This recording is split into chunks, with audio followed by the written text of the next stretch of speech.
Bienvenue sur Positive et Ambitieuse, le podcast pour les femmes qui veulent réussir leur vie et se réaliser pleinement. Je m'appelle Audrey Martinez, je suis auteure, entrepreneur et créatrice de contenu. Dans ce podcast, je vais vous apporter des conseils, des astuces, des pistes de réflexion pour vous aider à vous poser les bonnes questions et pour vous aider à aller au bout de vos objectifs de vie.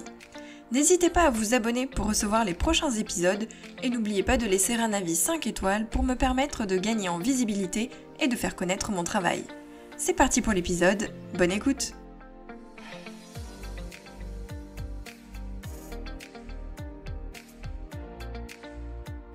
Bonjour à toutes, on se retrouve pour un sujet qui, je pense, devrait vous intéresser, les décisions. Comment prendre la bonne décision, comment prendre une décision, comment ne pas se tromper. Je vais vous donner quelques conseils et ma vision des choses dans l'épisode du jour. Les bonnes et les mauvaises décisions. Pour la plupart des gens, l'angoisse intervient lorsqu'ils doivent prendre une décision. Souvent une décision importante comme par exemple quitter son emploi, quitter son conjoint, avoir un enfant, se marier, se faire opérer, etc. Mais la question n'est pas vraiment de savoir comment ne pas se tromper. Le stress provient surtout du fait que nous nous dirigeons vers l'inconnu, que l'on sort de son cocon, on sort de sa zone de confort, et c'est ça qui nous angoisse bien plus que l'idée de faire le mauvais choix, même si on n'en a pas conscience. Car de mon point de vue, et c'est ma vision des choses que je tenais simplement à partager avec vous aujourd'hui, il n'y a pas de bonnes ou de mauvaises décisions. Il n'y a que des décisions. Pourquoi est-ce qu'on devrait scinder les bonnes et les mauvaises décisions, le bien et le mal, le blanc et le noir? On sait très bien que la vie est faite de nuances, de tout un tas de nuances. Il y a donc des décisions qui auront des effets positifs ou non, qui seront une réussite ou non, mais si vous échouez, ça ne veut pas dire que vous aurez pris la mauvaise décision. Ça veut simplement dire que vous avez tenté le coup et que finalement vous vous rendez compte qu'il va falloir prendre un autre chemin. Qui vous dit que l'autre choix que vous n'avez pas fait, du coup, était le bon? Peut-être qu'il ne vous aurait pas convenu non plus, après tout. Savez-vous que chaque jour, vous prenez des centaines de décisions? Se lever, se brosser les dents, tourner à droite, manger une salade. Votre quotidien est fait de choix que vous ne remarquez même plus. Même quand on ne fait pas de choix, en réalité, on prend une décision. On prend la décision de ne pas choisir et de ne rien faire. C'est aussi une décision, et on l'appelle parfois la solution de l'autruche. Pourquoi faut-il choisir et agir? Parce qu'en réalité, il ne faut pas subir. Donc la solution de l'autruche, c'est pas vraiment une solution. Il vaut mieux l'éviter. Il ne faut pas subir les situations, subir les choix des autres et subir la vie d'une manière générale. Ceux qui réussissent dans la vie ont tous un point commun, ils ont pris une décision et ils ont agi. Cela rejoint mon épisode numéro 12 sur la peur de se lancer. Je vous invite à aller l'écouter juste après la fin de cet épisode. La personne que vous êtes aujourd'hui n'est pas le fruit du hasard. Elle est le résultat de toutes vos décisions jusqu'à aujourd'hui. L'environnement, le contexte, votre éducation, votre vie familiale, tous ces éléments peuvent influencer vos choix, bien sûr, mais au final, c'est vous le capitaine du bateau, et donc c'est vous qui décidez, et c'est très important de le retenir. Le problème, c'est que l'être humain cherche souvent la sécurité et la stabilité. Le cerveau a peur de l'inconnu. Il va tout faire pour vous freiner. Il a peur de sortir de sa zone de confort. Il a peur de se confronter à ce qu'il ne connaît pas. On pense aux conséquences, on pense aux échecs avant de penser aux bénéfices et aux réussites. On voit toujours le négatif avant de voir le positif, et c'est à cause de notre cerveau. Mais la vie, c'est aussi d'aller vers ce qu'on ne connaît pas. Sinon, on ferait jamais rien. Donc, on n'accepterait pas un nouvel emploi, on n'irait pas à un rendez-vous avec, par exemple, un jeune homme qu'on vient de rencontrer, on ne partirait pas en voyage dans un pays inconnu, et ce serait bien triste. Il faut aussi savoir qu'on est victime de nos croyances limitantes. Mais concrètement, sur quelle base est-ce qu'on peut juger? Comment décider qu'une décision apportera du positif ou du négatif? Comment le savoir à l'avance? La vie pourrait bien nous surprendre et parfois ça fait du bien aussi d'aller vers l'inconnu.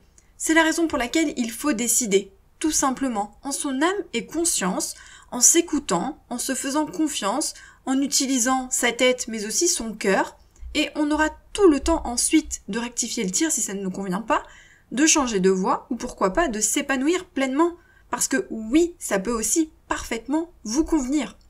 Même si, suite à votre choix, vous subissez un échec, un revers de situation, eh bien tant pis. Vous aurez fait le choix qui vous semblait adapté à ce moment de votre vie, avec les informations dont vous disposiez à ce moment-là, et avec les émotions que vous ressentiez à cet instant. Et peut-être que la direction du coup que vous avez prise ne vous conviendra pas, peut-être que vous aurez des regrets, mais c'est aussi ça, la vie. On ne peut pas toujours prendre la meilleure décision, c'est-à-dire qu'on prend la décision à un instant T, on prend la décision à ce moment précis, avec ce que l'on sait, avec ce que l'on a envie de faire par exemple, avec ses émotions du moment. Parfois ça marche, parfois ça marche pas, mais on ne peut pas le savoir à l'avance, on n'a pas de boule de cristal qui nous dit si ça va fonctionner ou non.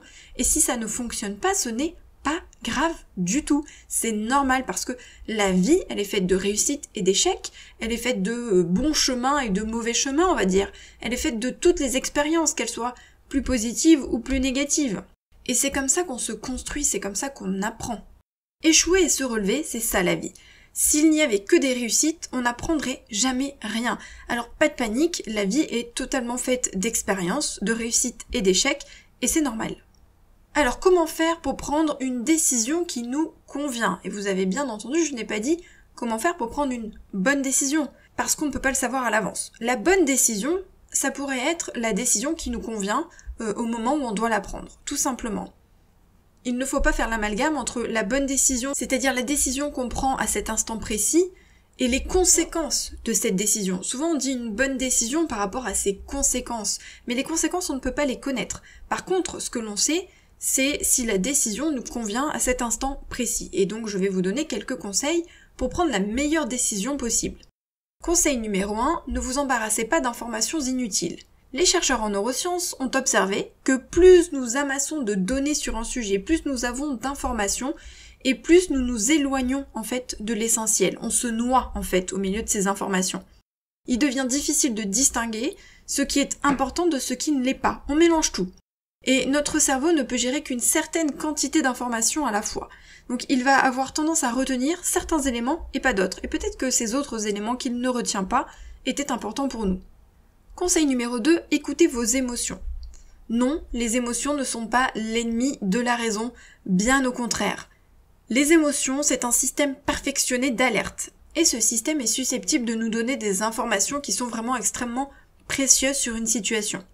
Et puis, franchement, parfois, il vaut mieux écouter ses émotions et son corps plutôt que sa raison. Si vous vous sentez excité, heureux, si vous éprouvez un grand bien-être à l'idée de faire une activité par exemple, ou si au contraire vous ressentez de la tristesse, de l'hésitation, de la nostalgie ou un sentiment de malaise ou une peur diffuse à l'idée de prendre une décision, eh bien, ça va changer, du coup, votre choix. Parce que ces émotions sont un indicateur dont vous devez tenir compte. Attention, je ne dis pas qu'il faut se noyer, par exemple, dans sa peur parce qu'on va vers l'inconnu. Il faut vraiment essayer de faire le tri parmi ces émotions. Les recherches actuelles en neurosciences précisent vraiment que les émotions constituent un apport important dans la prise de décision, et elles excluent du coup les options les plus susceptibles de conduire à un résultat négatif. C'est vraiment un indicateur extrêmement important, et elles concentrent vraiment notre attention sur ce qui pourrait aboutir à un résultat positif. Plus précisément, il y a une recherche qui a été menée par le professeur, alors je crois que ça se prononce Roy Baumeister, de l'Université de l'État de Floride, et cette recherche suggère qu'une bonne capacité de décision est liée à notre faculté à anticiper nos états émotionnels futurs. Et je cite, « Ce n'est pas ce qu'une personne ressent au moment présent, mais ce qu'il ou elle prévoit de ressentir suite à un comportement particulier qui peut servir de guide puissant et efficace pour bien choisir. » C'est-à-dire qu'il faut imaginer, il faut anticiper ses émotions après avoir pris sa décision. Conseil numéro 3, sortez prendre l'air et isolez-vous.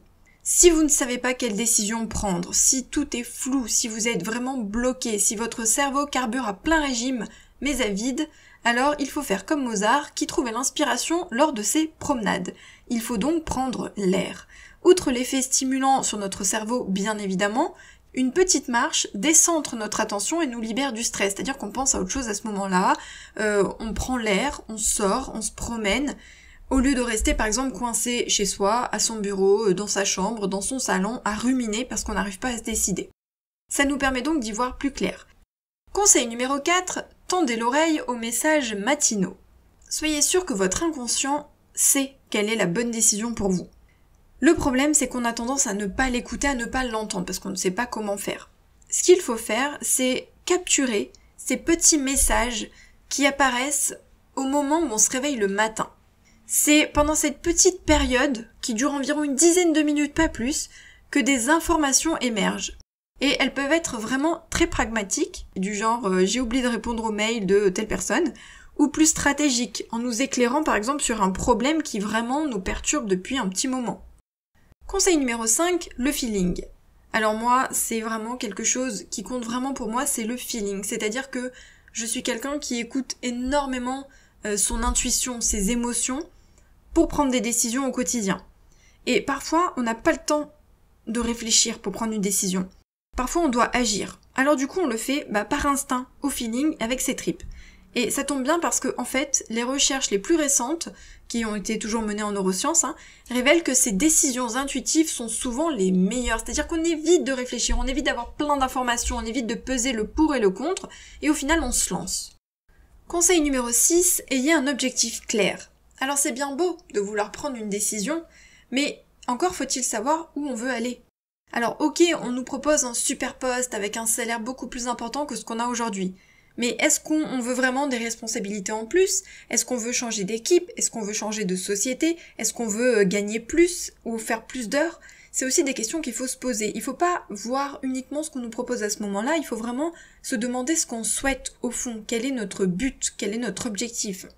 L'idée, c'est de savoir ce que vous cherchez et ce que vous souhaitez réaliser, ce que vous voulez faire, pour que votre décision, elle soit vraiment totalement en adéquation avec vos besoins et vos envies. Conseil numéro 7, méfiez-vous des conseils.